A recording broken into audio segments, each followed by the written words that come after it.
The Magic Flowers.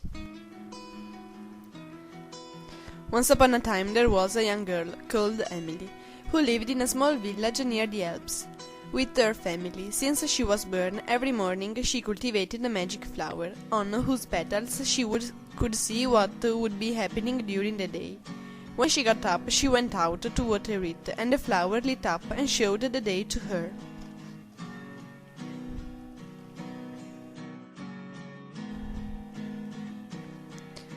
One morning she went out, but the flower was not there. She started to cry in such a loud voice that all the neighbors went out to see what was going on. She could not live without her flower, because she was scared that a bad thing could happen. She remained locked in her room for a few days, and then decided to climb up to the top of the mountain.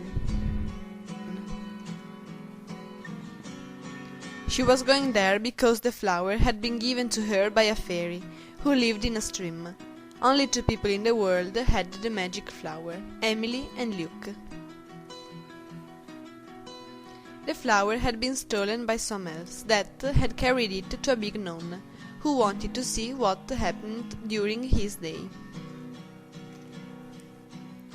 Emily arrived at the top of the mountain, and there was a little house. First she was scared, but when she knocked on the door, a boy who looked the same age as she opened it. He was Luke. He had lived there since his parents had died, and since his magic flower had been stolen.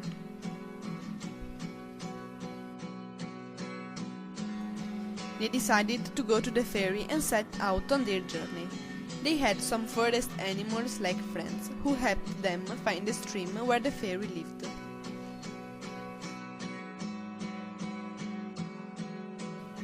One night Emily was trapped by the elves, because by looking at the magic flower the gnome had seen what the 2 young guys wanted to do. Luke did not know what to do. He had been trying for hours to work out a solution when a little squirrel approached him and whispered, "Emily is in the hall of the big gnome. I'll help you to set her free." The squirrel, the other forest animals, and he set out to find the girl. During their journey he found some traps that had been put by the elves, but the boy and the other forest animals helped each other and managed to avoid them.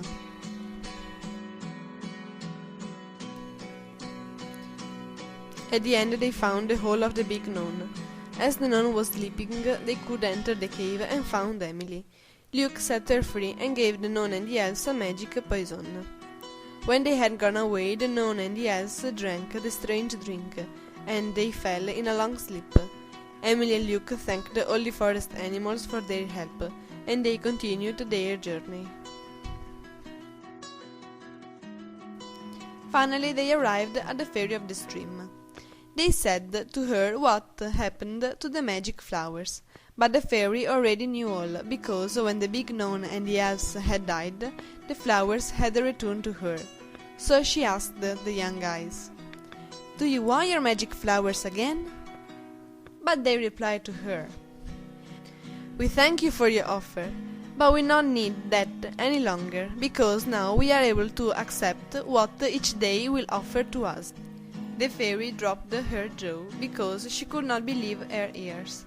So she re-asked if they wanted their flowers again many times, but the 2 youths always rejected her offer. As Emily and Luke had not accepted the flowers, the fairy disappeared magically like stardust.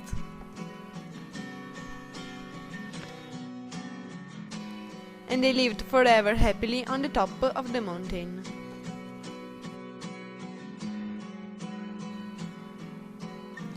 Moral: the 2 young guys could accept what each day would offer to them, whether it was a bad or a good day.